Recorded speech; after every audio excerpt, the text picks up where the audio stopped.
Takže dobrý den, dobrý večer, vážené seniorky, vážení seniorové.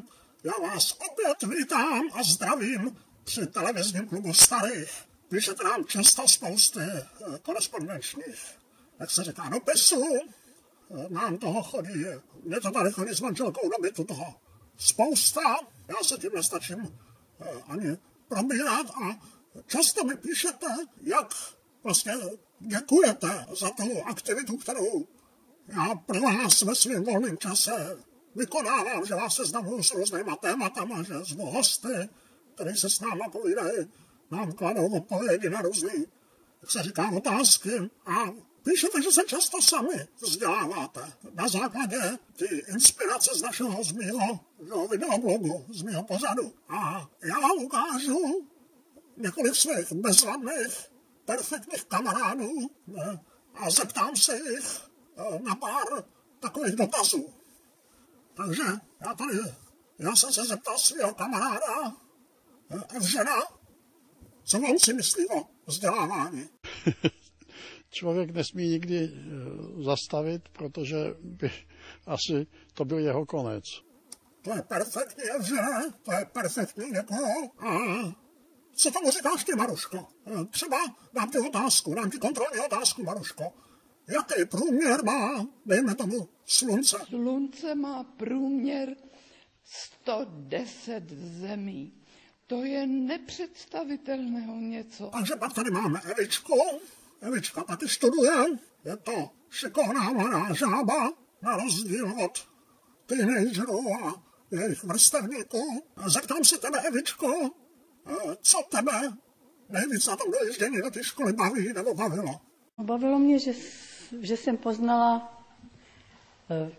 poznala vesmír, že jsem poznala, jak to vypadá. Byla jsem ráda, že jsem jela do té Prahy. Prosím tě, pěkně, Věnuško, tak mi do toho neskákej laskavě, buď tak hodná, na všecky se dostane, takže otázky pěkně, jak se říká, po pořádku. A pak tady mám další svoji přítelky a kamarádek, Věrku Prokopovou. A o Věrce Prokopový tady každý ví, že ona byla prvně v Praze.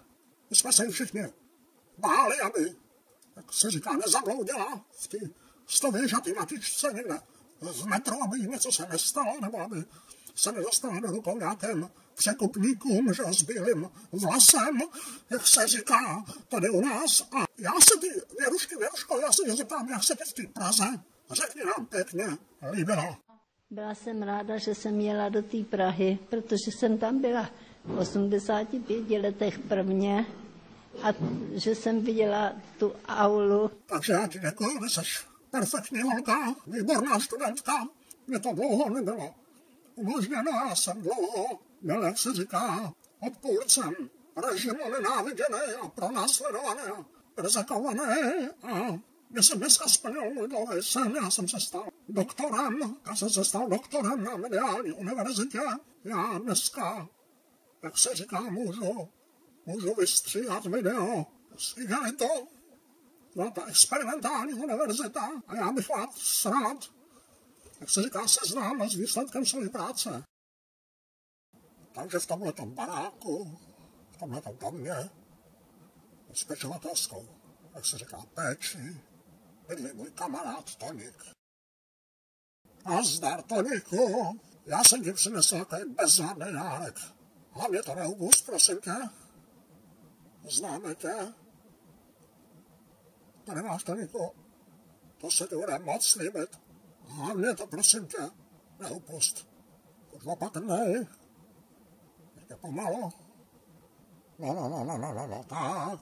Všecko nejlepší, tak. Hodně času. Schválně se do toho podívej. Počkej, s tím až odejdu. Tak. A Toník má potrápení.